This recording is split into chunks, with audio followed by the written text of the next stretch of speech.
Hello friends, જય શ્રી કૃષ્ણ, જય Swaminarayan. Friends, આજે આપણે આજનું મેનુ જોઈશું અને આજનો નાસ્તો જોઈશું. આજના મેનુમાં સવારે છે ફ્લાવર પ્લસ ફ્રીઝન વટાણા પ્લસ બટેટાનું શાક, મઠનું શાક, દાળ ભાત અને રોટલી.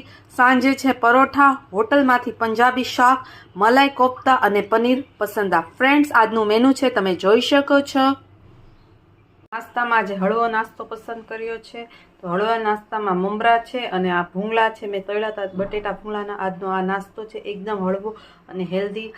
મમરા અને ભૂંગળા છે. ત્યારબાદ આ દૂધ ગરમ થઈ ગયું છે, તમે જોઈ શકો છો. અત્યારના હું ખીર બનાવી રહી છું, તમે જોઈ શકો છો. મેં દૂધ લીધું છે, એમાં ચોખાના દાણા છે એ આમાં નાખ્યા છે. ચોખા થોડા ઘણા હવે એને પકવવા દેશો, તમે જોઈ શકો છો.